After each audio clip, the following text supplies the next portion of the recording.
Hello, everyone, and it's another Blab with Ellen and Craig. We are together, B2B R&D. I'm CEO, he's COO, and we are ready to roll. Today's topic, as always, is digital marketing insights, and we're chatting about the changing landscape. So I'm going to send it over to Craig, whatever side he's on. And what are we starting with today? Let's talk about virtual reality marketing. All righty. Something that they envisioned in Back to the Future, so I don't suppose we should be that surprised that it's 2015 and we're talking virtual reality marketing. But I just, we've read some articles over the last week about this sort of new idea of marketing to people within the virtual landscape. And I don't know how I feel about this. I believe the potential for abuse of this whole idea could be so much greater than... You're jumping right into abuse, huh? Not even the fun stuff first? Well, the abuse could be the fun stuff, for the marketers anyway. It gives us sort of a direct line to almost like the brain. I have not, I'll admit, experienced the virtual reality headsets, although I would love an Oculus Rift. I really would. So those of you on the Blab now, if you want to send one our way, go right ahead. So I did virtual reality years and years ago when my kids were young, and it was just a sort of a thing you did at either it was a mall or an amusement park or something, and it freaked them out that I had this big thing on. But there definitely was that immersion, and I think that's where virtual reality can be really an interesting vehicle for marketers and in this omni-channel world, right? There's no more single silo way to go. So now you can have that that experience of doing business with you, and not just the window shopping kind of thing, but the actual, touch and feel and have that experience. So you were saying Back to the Future had the virtual reality, but also I can't think of the name of it, the Schwarzenegger.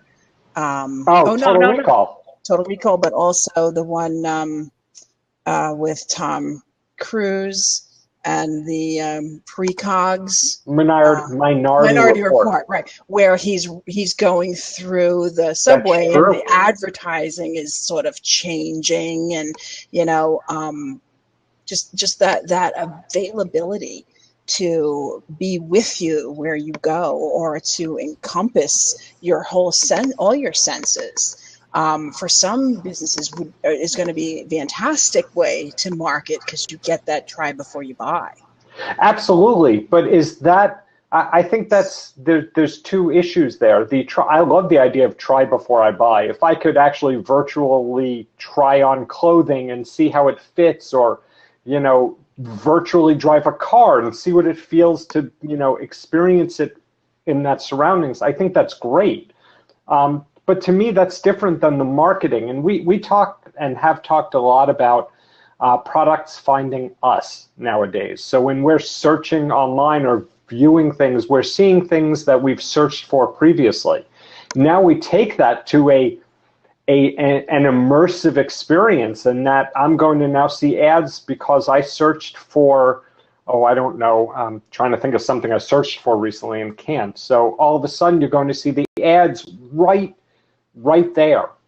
And I think it may, I don't know, I think it's going to be an interesting thing. I'm not sure what I think of it. Well, when you're talking about virtual reality, it's still, you need to put on that equipment. So it's not necessarily going to be something I have at my home soon, right? The virtual reality experience, I think, is going to be when I'm out and about. I don't know I don't know if that's 100% true. I was talking to somebody about 3D printers the other day and how the prices are dropping, and it's not even an issue You know, you buy an inkjet printer and they get you on the ink. Even the filaments are cheap. So people, the availability is going to be widespread sooner than later. Google has their Google Cardboard virtual reality viewer that is really available, or could be available to the masses. And even better, Viewmaster, for those of us old enough to remember, has a virtual reality Viewmaster that they expect to be one of the top toys this year for the holidays. Now, I haven't used it, don't quite understand how it would work. You need, you know, an iPhone, Android, whatever. So I think it's closer than, you know, you think about being in, you know, was it Steve Jobs who wanted a computer in every home? There you go. I think the VR in every home may be closer than we think. So we start navigating, and these things are now in our home. Okay, but we can still take them off. Yes. Yeah. So I know you had that, you know, if it's abused, if you're you know, you've got like a captive audience, but only to the degree that I'm willing to wear it. You know, like anything else, I can change the channel, I can turn the internet off, or at least walk away from my computer. Put it that way. Don't turn the internet off, please. Don't pull the internet plug. But that's that. I really hadn't envisioned it coming into my home. I really had thought that marketing would happen more in when I was out and about. Opportunities like kiosks, you know, are a way to get additional information. I really thought there'd be those virtual reality, you know, in the store or in front of the store, or at the real estate, maybe, when, you know, here, take a look at the house, and we don't have to go drive in bad weather, or it's, you know, the timing isn't, well, the family is home and I really can't show it right now. That was really where I was envisioning. So interesting that it would be at my disposal. Yeah, and I think that's a little bit closer than we think, that it's just, and I don't know, you know, 3D TV, they tried to get off the ground and it went nowhere. But will virtual reality take the place of that 3D TV in every home idea, that we're watching and interacting with television as opposed to just passively watching now? Will the internet itself become a fully immersive experience? So that way, marketers are reaching me on a level that they can't now. And I think it would be very interesting to be able to sort of participate in the internet versus being a passive viewer. So you don't consider what we're doing now participating? You and I are. Mm-hmm. And whoever's watching. But other than that, it's a very passive experience.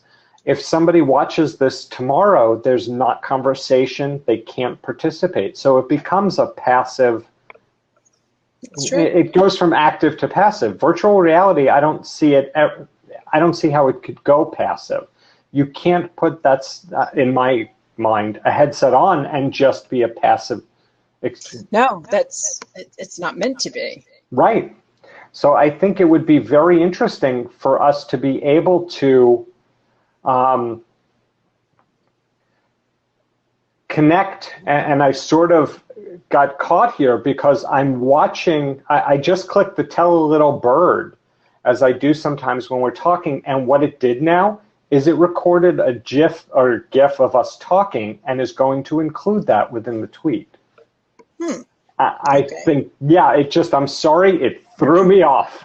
Well, that's interactive, right? So it's not just the text, it's, you know, but it's live. And that's the, you know, when you're thinking about marketing live, when you're having that person as a captive audience, right? So everyone sitting here in the Blab is a captive audience, and anyone who's voluntarily wearing a virtual reality, you know, piece of technology is a captive audience, but it was a choice, right? It's not like you go to the movies to see a movie and you're a captive audience waiting for the movie to start because of all the marketing that gets thrown at you. It's voluntary. It's permission-based virtual reality marketing. That's true. Is it permission-based, though? the virtual reality marketing, is that permission based? If I choose to put the equipment on, then I'm giving you permission, right? Okay, but it's I guess not. it depends if you're marketing. Like if I have a game on my app, a game on my phone, and there's advertising, have I given permission to the advertiser to reach my phone? No, but that's the way that goes. And I Right. think, Okay. I think virtual reality is going to be the same thing. I'm giving you permission to communicate with me via virtual reality. If you then as the person I'm giving permission to, if you've sold space or time or okay, so here's an example. We were talking about real estate earlier, right? Mm-hmm. What if I go to a real estate office and they say, gee, it's bad weather, here, wear this, and you can walk around this residence, and you do that, and there's a can of Coke on the counter, right? Or there's a movie playing and it's in front of, but that's marketing, right? So that's a little subliminal, but it's marketing. They've sold space within this, and I think that's what you buy into. Regardless, you watch a television show, you're getting advertising. I think it is permission based to that degree. Yes. Okay, that's interesting. You see, I'm looking at permission based in at this point, the old school sense of email marketing, where I have to tell the company, yes, you can send me an email. Right. That's a right up front hardcore permission.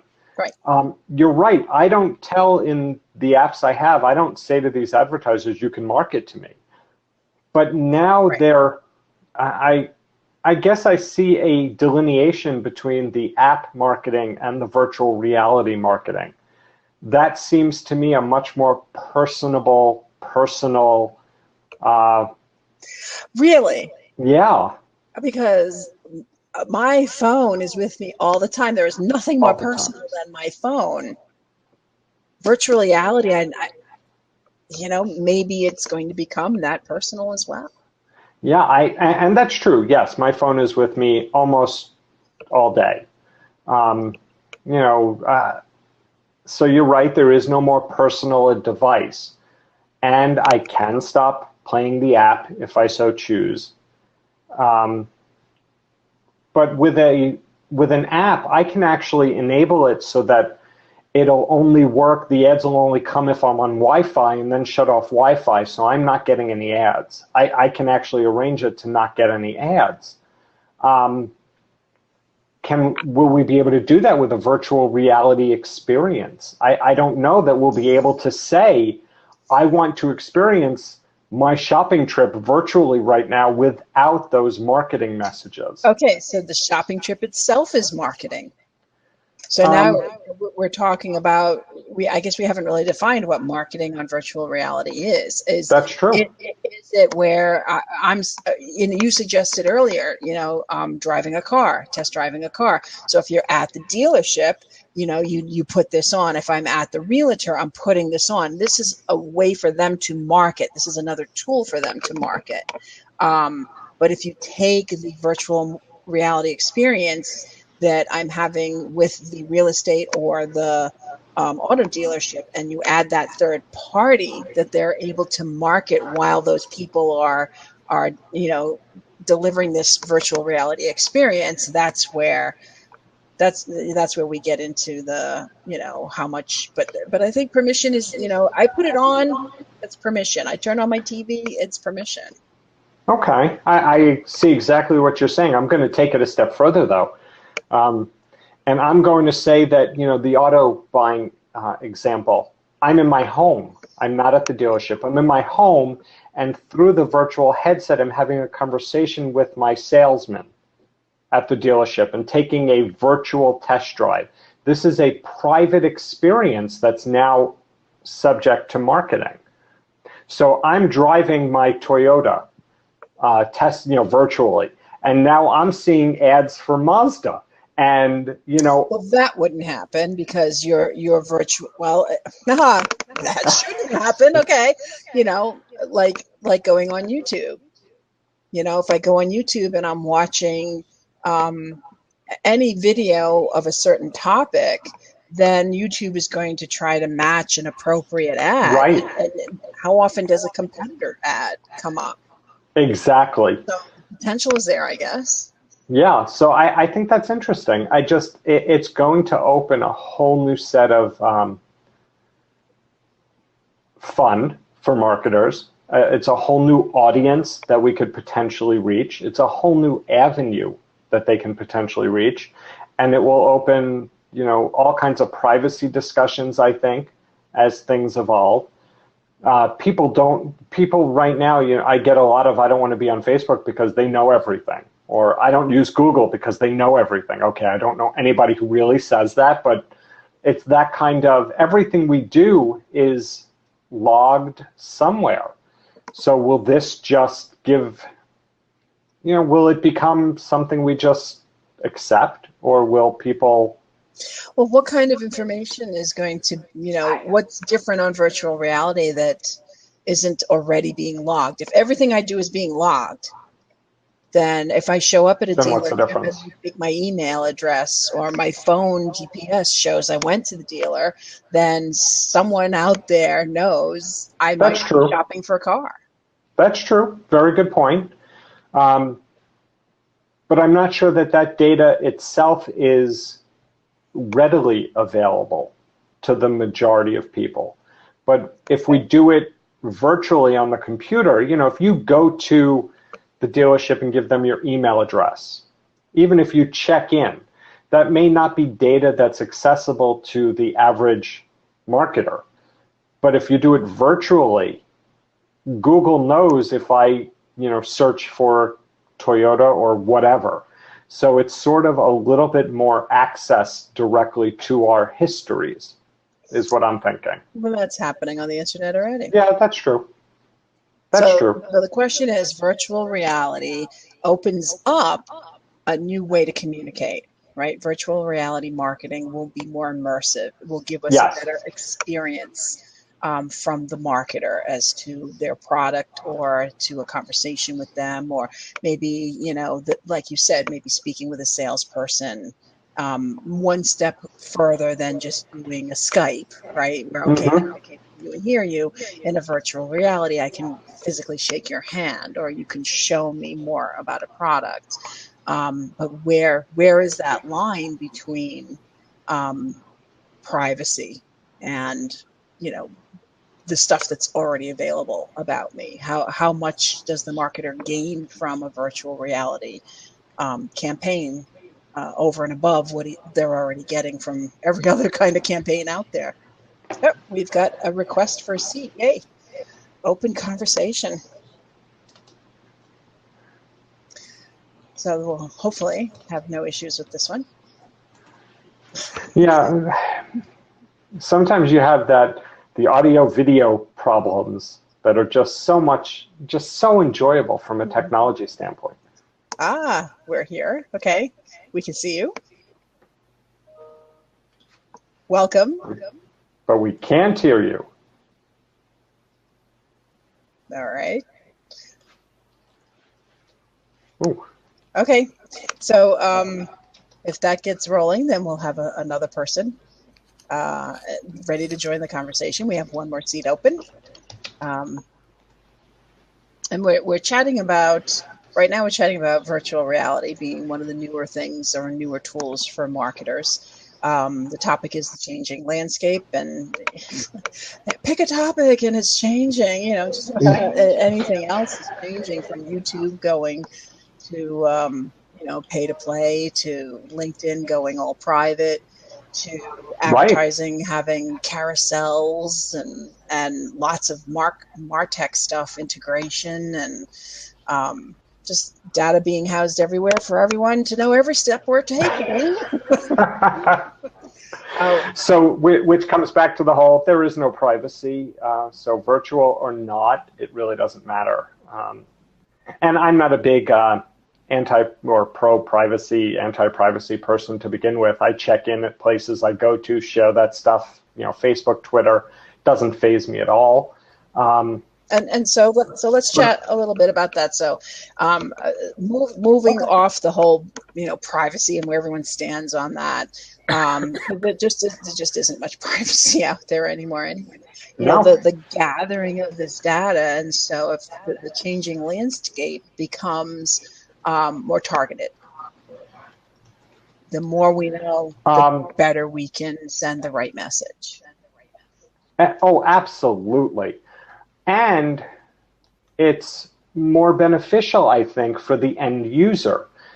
If I'm going to see marketing messages and information that's really tailored to me, I don't see the downside to it. It doesn't waste my time. I'm not a big fan of, ads in Google and Facebook that have nothing to do with me. My biggest pet peeve was always, and we've talked about this, I think, weeks ago, that I signed up for an email newsletter at Old Navy, and I have 2 boys, and all I got were girl clothes emails daily. It doesn't help me. But when, email or Facebook ads really target and find that need I have, when I have it, before I even know I have it, it makes it easier for us to do things, I think, and get on our way. So are the advertisers, marketers taking the decisions out of our hands? Is the changing landscape being something to the degree that I know so much about you that I can anticipate and market to your next need versus your previous one? And I think they should be doing that. I think marketers, if they're using the data available to them properly, should be doing that. We should be able to anticipate the next move for potential business. And I have no problem with that as the potential audience for that. Make my life easier. If I'm thinking about the potential of needing to go buy a new shirt, throw an ad up there that says, here's a new shirt. We know you always buy blue or red or whatever, and here it is. I don't have to do anything. I don't have to think. It can certainly help marketers grow their clients' business base. But it comes down to the right data, right? So, yes. So they missed the mark at Old Navy, and earlier this year, my son got married. So I was online looking for dresses, and there were several times where, I abandoned the cart. At the last minute, I said, you know what, just not this one. And then the wedding happened, and I was no longer in the market. And yet the advertising kept coming, and the retargeting kept coming. Hey, you wanted this dress, and now it's on sale. But I'm no longer in that market. So there's a lot of work still to be done to make the data better from a predictive standpoint, that after a period of time, what happened in the past is not necessarily what is happening now. And how far in the past does the data say, okay, this person's moved on, why don't we try to sell them shoes? You know what I mean? Well, if I bought the dress already, what's next? That's an interesting point. Is it the data that was wrong, or was it the way it was being used that was wrong? Now, I got married a while ago, and I'm a guy, so, I don't know how far in advance mothers of the brides and whatever grooms buy dresses, but if the average mother of the groom buys a dress 2 months before, and it's a month before, and you start looking for dresses, the people using that data should say, okay, within 2 months, she'll have no need for that dress. Let's, start doing something different. Or she's looking for the dress. Let's also throw in shoes, because that's what's, happening. So I don't believe it's the data. I believe it's we as marketers there's so much out there. We don't know how to parse it all. We don't know how to say, okay, this is what this means. That's sort of where I think the problem lies. Not in the data itself, but in the way we're using it. Well, then we come back to, MarTech and the integration and the way in which the software needs to be working. Hey, welcome. Hey, how are you? Oh, very good. No, oh, I'm off camera. Oh, that's not very good, is it? Yeah. There we go. There you go. Yeah, very good. Thank you. Nice to see you both again. Nice to see you too. So what do you have to add to the conversation? Yeah, please. We're open. We've been talking about a lot of different things. Yeah, so I jumped in at the point where Craig started talking about analysing data, too much data. You're going along that line, is that correct? Or did I quote? Yeah. Yeah. Yeah. So I just getting it right. The importance of getting it right. I mean that's our job, isn't it? That is our job, to interpret the data. Hello, Melanie. Hello. Hello, Melanie. Hello. Great topic. Oh my gosh, analyzing data. Yeah. Well, we actually just ended up there. We started at virtual reality. So yeah, interpreting data is the real verbiage, not interpreting what that means, and just kind of getting back to the real face-to-face feeling what the customer wants, not just what the data proves. Exactly. But how do you do that? Yeah, how do you do that if you don't? So now let's go back to, okay, we have all this data. Does virtual reality become that next step to being face-to-face? Is virtual reality going to get us back to, being able to be more personal with our customers? I don't think it matters. Sorry, Melanie. Go on. Oh, well, I think the demographic is going to matter. The generations past mine, prior to mine. I'm really only 17. This is what it looks like with a hard life. No. Don't live a hard life. You look like this. But,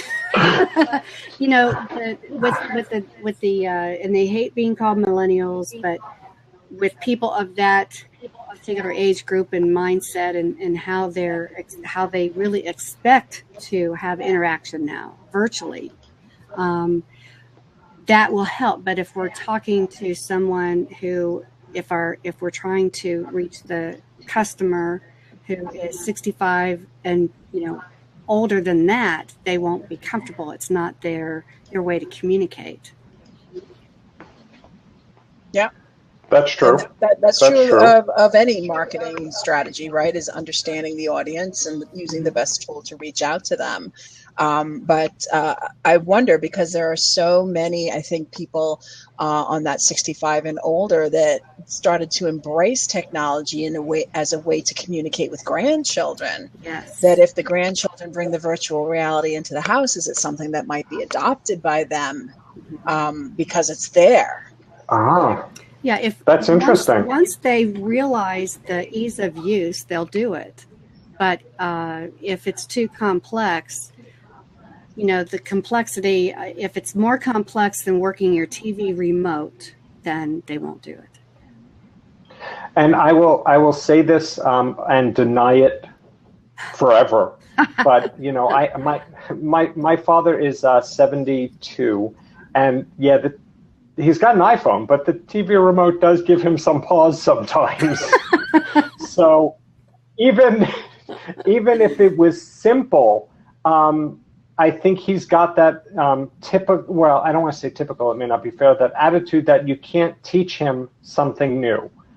And I think that may be something we have to combat somehow. I'm just not sure how. And how do marketers use that sort of information to their advantage? If we know that there's a market.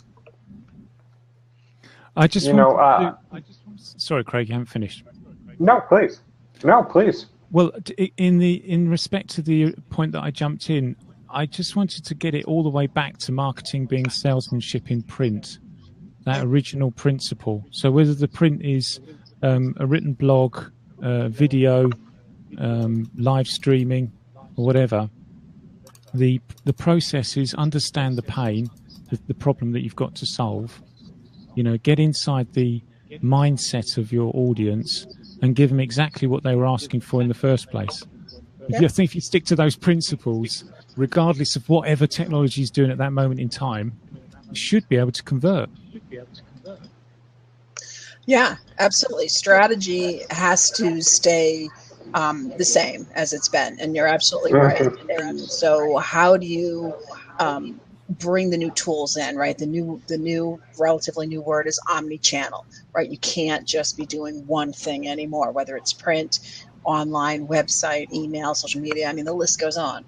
Not that you have to do all of it, but you have to be doing more than one. So in this omni-channel marketing world, what's next? So we were talking virtual reality, but the changing landscape really does come with the new set of data that we need to be able to interpret, right? And we need to be able to put back into our strategy to help us choose that appropriate mix of omni-channel for the reaching the right audience.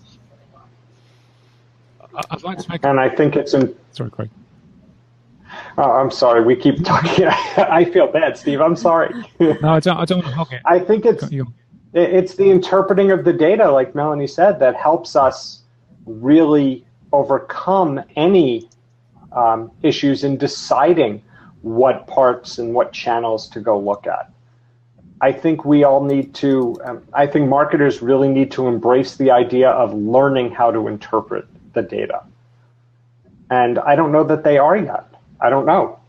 Well, I have a background in logistics and supply chain management, which is really statistically heavy, where you have to analyze the data to make sure things come and go as they did, or as accurately, as efficiently, and as effectively as possible. But you can only go so far with that data. When you speak to the actual vendors and get their feelings, and they're not on the same page as you are. You can show them all the data in the world that proves this or that, this curve and that dip. But if they don't understand that information, you're not going to be on the same page with them. So everybody has to have a meeting of the minds and understand what that data means, because it's very different when you can look at hard data that's gathered over algorithms and the statistics and how the statistics are brought together. But when you actually talk to people, it's different. You can't put that into there's no column there. How do you feel? How's that working for you? Yeah. Nope, but there are emojis for that, aren't there? Yeah. And, that was good. What's interesting, though? You say that there's no quantifiable data for how does that make you feel, but there are companies that claim that there is, and that they can determine that. I think we had talked about this last week, Ellen. There's a company that I've talked to that basically sells that kind of data. Are people talking about you positively or negatively based upon the language they're using? So the how do you feel may be quantifiable more than we think or want to admit. Well, I'm gonna counter that with please. It's only based on the participation of that gathering of information. You're either going to have most people when they give their opinion on a product or service, they're going to be negative about it. People want to tell you how negative something is as of how wonderful something is. So if you have 100 people participating in something, what is the majority usually is they have a complaint or a suggestion for you. They're not out to praise you, because people feel their praise isn't important.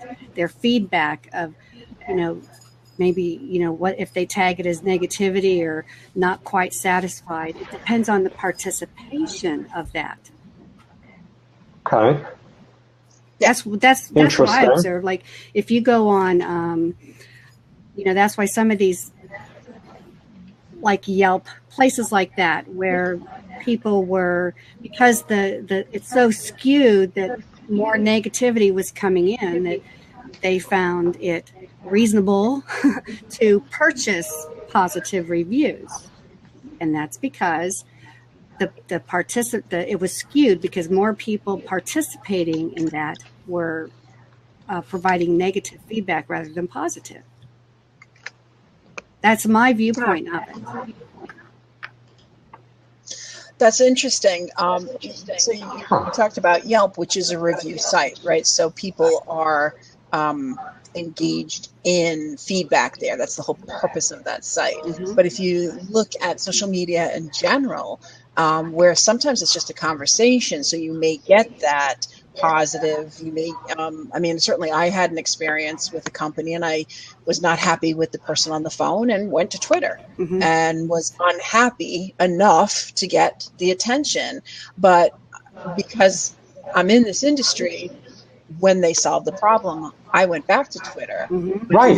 with the positive. Not everyone does. Yeah. But the social media gives that opportunity for both sides of the coin, potentially more than a review site where, you know, if I'm prompted to go to a review site, it's probably because I had an extreme experience, either very negative or very positive. But if I'm in the middle and lukewarm, I'm not going to be, you know, really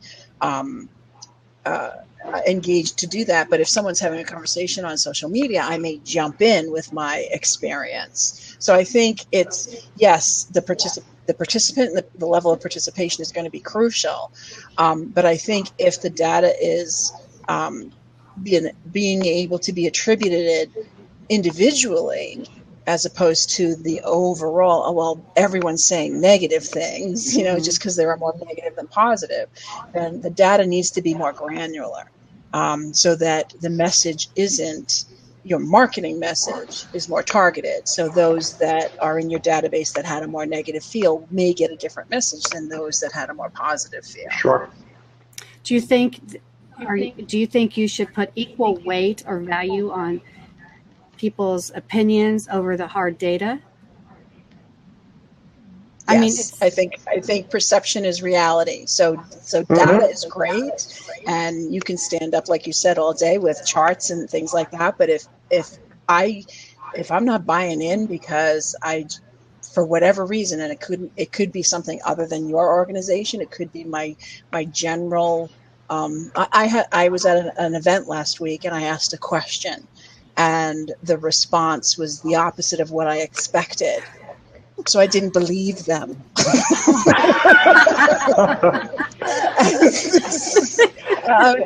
Because my perception is the opposite of what they said, and they didn't say it convincingly enough for me that I walked out of there holding on to my original beliefs. And right or wrong, I'm moving forward thinking what I thought originally. They're all wrong. They're all wrong. But I spoke to a few people afterwards, and I said, I see it differently. And they said to me, yeah, I see it differently too. So it's definitely, there was no quote unquote wrong answer there, but their perception was different than mine. So I think opinion is something that at least has to have some weight in the mix. Yeah. And Ellen, just so we're clear, attorneys always believe you should never ask a question you don't know the answer to. Well, I knew my answer. No, I didn't say yours. I said the answer. The answer, yeah. Perfect. Oh my goodness. So what do you think, Steve? What's the changing landscape on marketing these days? What are you seeing? 2016 will be the year of live streaming, and if you're not in the game, you'll get left behind. It's already on YouTube, but it'll get bigger on YouTube. I'm a YouTube guy mainly. It's now on your WordPress blogs if you want it to be. But I was having a very interesting conversation the other day. Okay, so as soon as we get into live streaming, you get into errors. The apparent professionalism has to be, it gets revealed because you can't control everything on live streaming. Yeah, right. But it's quite invasive, and apparently that's what people want. Well, they want to know that you're real, you're genuine. But I think there's also a lot of voyeurism as well. People want to get the story behind the story, and it's good as marketers because that enables you to engage people. It becomes more real to them. But where does it stop? That was the thing that was starting to interest me, because this is pretty intrusive. But after that, the only place you can go after that is a camera strapped to your head on your glasses, following you around everything you do. And I people think do they that. call that Google Glass. Yeah, that's right. Yeah. Yeah. Yeah, and there's plenty of those videos from your Mhm. perspective, your point of view, what's going on. But what's interesting about live streaming, and Craig and I was saying this earlier about the internet being more interactive, and I said, well, isn't this interactive? And it is until it's over. It's not. Yeah. It is until it's not, right? If you look at a replay, that's not interactive. We're back to being passive. Yeah. And so I know personally when live streaming came out, I didn't see initially the value. Now I like this platform. I think this is that next step to live streaming where you meet people in the conversation, you have a lot of different opinions versus just one person doing live stream like a Periscope or Meerkat, but only for the given time. Live stream does open up that authenticity, that impromptu, that you have to be real or it's not going to work. But it's also opens up a very casual aspect of it, and so where's the branding? I don't have my big logo behind me. I don't have my my podium in front of me. So I don't know where the branding oh, is. That's true. I know where the branding is. I can't imagine where the branding would be in something like this. Silly me. Product placement at its best. Yeah, Craig, did you get paid $5 for that or something, holding that up at that moment? No, it was a quarter, but you know what? Every little bit helps. Although I did notice Melanie was drinking a Diet Coke a minute ago. And my thought was that product placement? No, I was trying to cover it exactly so you wouldn't see it. But you see, the can is so recognizable. It's iconic. I know. And we were actually, funny enough, we brought up Coca-Cola earlier. We were right before you joined us. We were talking a little bit about virtual reality as being yet the next channel for marketers, and I agree that maybe 2016 won't be the year of virtual reality since it's just scratching the surface. But yeah, we had chatted about maybe being at a realtor's office and putting the virtual reality on, and while you're walking through a home, there's a can of Coke or a movie or a commercial on the television. So you've got this marketing happening at this, what would be innocent kind of walk through a home. So it's happening here, and you want to see the best product placement, and even my kids, they're 14 and 12. They pointed this out. Watch the movie Jurassic World. Great movie, loved it. But in the end, and if I don't want to spoil it, but in the end, all you see are, there's a Starbucks and this chain and like major product placement. We left, and my kids were like, "Wow, could they have thrown any more products into the end of that movie?" And it's amazing that we're sort of becoming a little desensitized to the idea of product placement. Although I find being in marketing, I tend to watch movies and whatnot with that eye. It's like, all right, yeah, that Coca-Cola is there for a reason. Yeah. Oh, he waved goodbye. He did. Yeah. I didn't know what he was doing. I was like, he was cleaning his screen. Yeah. He summoned for dinner. What are we having? And did you bring enough for everybody? But and well, I think we still don't know what he's having. I think that's spaghetti bolognese. Oh, there we go. I'm going spaghetti bolognese. See, I can speak. Good. I speak whatever that was. You speak tech. Food tech. Yeah, but and Steve had, take care, Steve. But he had said something about this being invasive or intrusive, this sort of live streaming format. And I feel it's a little bit voyeuristic most times, because I find that on Blab, I will, watch and participate on the side column more than I will jump on. And I'm okay if, we're sort of in control about being in video, but otherwise I'm still sort of a little bit, shy about it. But I love the idea of this tool especially. Yeah, I've only jumped on when I thought I could add to the conversation. Mhm. Yeah. Yeah. Well, plus Yeah, that's you the premise. you have to have a level of some kind of comfort to recognize if you yourself are camera ready. Like I don't when I look at Blabs and I'm not wearing makeup, I will not say I'm going to jump in. I don't go in at all, because my face is my branding, and they dare not see any freckles, not a freckle. So But sometimes it's professionalism too. You know, if you know you're going to be on camera, then you need to have that best face forward. And I have to say, not everyone goes down that road. well, here's the thing. That's what I'm thinking. Yeah, here's the thing. I do a weekly, for almost 2 years now, a hangout on air. Oh, that's a bad word here. The HOA and Lights Camera HOA, and we help newbies get over their camera shyness. So on one hand, I'm saying, come on, it's really easy, show your face on camera. But then on the other hand, I get asked by our viewers, like, when are we going to see you out of your comfort zone with no makeup? So it's like, ouch. So yeah. but they have a good point. Good point. No, it's that comfort level. I just because it has to be, the point of being on camera is the whole package. So comfort is one thing, but part of being comfortable is confident with the way you look as well. Mm-hmm. Sure. So I don't see the need to just take a step back. Why do if I've already accomplished and overcome this, why do I have to make myself uncomfortable with it? Let me tackle something else I'm already uncomfortable with. I like that. That's a good point. I'm gonna use that. I'm gonna quote you on that, matter of fact. That's a good point. But I think, Melanie, you had mentioned professionalism, and I don't think I'm a guy, so realize that this is about to be a guy point of view.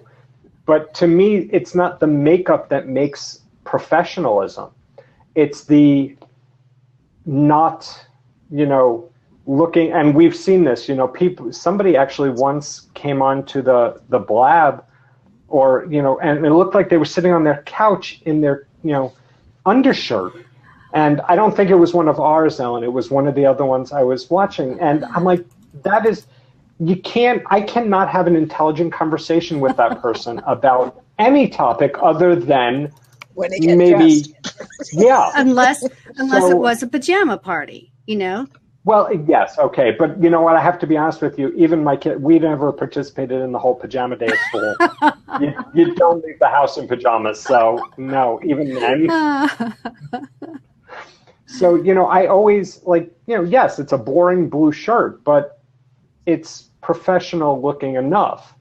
I think that there's a lot of things that go into that professional, and from a guy's point of view, it's not the makeup. It's the whole aura and the whole, I don't know if that makes sense. It does. That's why my background is like bland.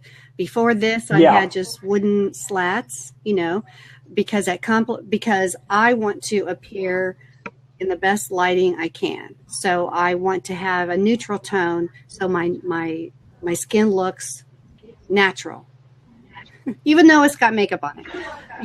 I go for the messy look so I appear messy.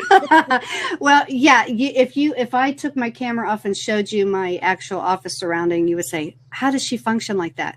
But this background here, plain, simple, so that people aren't reading my, books. Like, is that what she reads? Wow. Stuff like that. And I'm not ashamed of anything I read. But you know what I mean. I minimize the distraction level as much as I can. See, and I kind of look at it the other way. I say, look, you know what? It has to do with professional, but personable. Yeah. And, that way people can look at me and go, wow, okay, so he's a slob too. So, it makes me feel like I at least can find a kindred spirit somewhere. So I'm on both sides of that coin, right? So I have the room behind me that you can see, and I'm horrified that my actual closet door is open today. I see that. But from the makeup standpoint, and it is a very different thing for a guy versus a woman, that Yes. the makeup is part of the professional appearance. And I totally agree. I would not come on without, I'm minimal today, but I would not come on without any, because I wouldn't, it's almost like you're part of your uniform, Yeah, it affects your entire persona when you are so laid back. Like if you're on your couch with, the undershirt on, you are so laid back. So if you're prepared to go on camera, your mindset is like, no, I'm going to be professional. I'm not going to talk about what dog food my dog's eating, unless I sell that kind of dog food. Maybe I'll put that in. But you know what I'm saying, right? Yeah. Right. It's just it's part of the overall professional look, and makeup is for women. Makeup is part of it. I think I can't picture anyone without makeup. Even if it's just a little, I'm trying to think of anyone, even in there are gentlemen out there that have very shiny foreheads. They, I've suggested to, if they've come on our broadcast, especially if they say, gosh, I don't know why my face is so shiny, I got to adjust my lighting. It's like, no, you need to just put a little powder on that. That's all. You don't have to change lighting or light bulb. Adjust your head, it'll be fine. Yeah, It's not the lighting, it's you. There you go. That's it. Forget the lighting. Forget the lighting, it's you. Yeah, and I know a gentleman that he revealed to, we know him quite well, but he revealed to us that he wears a matted lip gloss just because otherwise he looks so flat. But we never knew. He said, no, I dab a little bit of matted lip gloss on. And that's a guy. Yeah, no, it's just not. TV anchors do it. Yes. Well, yes, because they have the bright lights. Yeah. They'll totally flood it if they don't. Mm-hmm. You don't want to look like that either. Yeah. So yeah, there's definitely everything that makes up, especially for marketing, it's the whole package, right? You're talking about materials and logos and omni-channel, but when it becomes you as the person, you then start to represent your brand. And if we swing that back to, Steve here earlier saying 2016, he thinks it's going to be the year of live streaming. It's going to be very important that you represent your brand personally very well. Go even further, where we started with virtual reality. Now you've got, it's not just the little square. We see it's potentially, what are you wearing? Are you in a suit? Like right now, I look fine. I'm barefoot. I would never do business barefoot, but I'm in my own home. So the virtual reality becomes the head to toe. Now I have to have professionalism as the marketing professional. So it's part of the brand. It's part of the package. It's part of the message. Someone once told me years ago that if I didn't look like I could take care of myself, how would my customers think I could take care of them? Yeah, that's still a very true axiom. Did I use the word right? Axiom. Sure. Whatever fancy word. We're on board. Whatever fancy word fit there, I was good with it. That's really two-syllable word. I didn't even get it right. Yeah, no, it's right. Yeah, I think it's right for us. We won't tell anybody. Well, plus there's that element that when we are seen as marketers in this live streaming, it's archivable, and you either want that or you don't want it. You either run to it or you run away from it. And with today's marketing, we have to convince people that they're not working in that secret office, in the boiler room with, the think tank anymore. You are out there showing people your personality. So be very comfortable with it. because in case you are archived, and you could be archived sitting on a bus because people have their smartphones out or whatever, you have to be ready for the likelihood that you will be archived somewhere on a Twitter feed, on a YouTube, on a Blab. I learned that the hard way. About 6 years ago, I was at a networking event, and the person who's managing the event takes pictures of everyone, and someone was speaking, and when someone's speaking, you're sort of listening, and they had a shot of me that looked like I was the angriest person in the world. And I was like, look how horrible. I look like I'm having and the how do I worst find that image? I don't even remember. So now, whenever I'm at an event and I see cameras, I nod my head at the speaker. I smile. I am smiling. I am very aware of all the cameras, because I don't want, if I'm recognizing that picture, I want to look like I'm having a good time. I showed up. I should be having a good time. So I'm very cognizant. Except that photo they took of me last week when I was eating. That was bad. Just so you know, that's as you're speaking, that's the exact photo that came to mind. And all I'm thinking in my head is, except for that one thing last week. Can't get. And see, and I never thought of that until just now. And I do when I present as well. Because sometimes when you go to people presenting, even though they're knowledgeable, if they're not really engaging, you sort of lose connection. But if they're not even smiling, then forget it. So I'm very cognizant when I'm presenting to smile and make people, hey, I've got something important to say. I like what I'm talking about. It's very, very much part of the package. And you do realize if you smile too much, people think you're hiding something. That's okay too. Just so we're clear. Okay. What I wanted to bring people's awareness, like when you can in YouTube, when you make a YouTube video, and if you do not make your own thumbnail, it records the exact moment of the exact middle point of that video. So if you're if that exact moment of that particular video shows you in the mid talking, like, yes, that's your thumbnail. And now YouTube has it where it can better, with its artificial intelligence getting better, it can select the right moment. But I tell you what, so many times I've had to, like, oh my gosh, look what they captured. We're in the middle of speaking, people going, stuff like that. And that's the thumbnail. And especially something like this, where you now have 3 or 4 faces it has to try and get. So, I'm going to end up looking like, well, yes. But if you look at any of our replays, I'm always smiling. Always. That's good. That's good. And I just thought it was because you were happy all the time. I didn't know it was like. There you go. Healthy breakfast always starts out the day better. There you go. So we are 2 minutes from wrapping up. Throw it to Melanie. Anything you want to add from the changing landscape to marketing? I think that this was an interesting development that they came out with last week with Google Play, Google Music. Now they're going to start hosting, or what do I call it?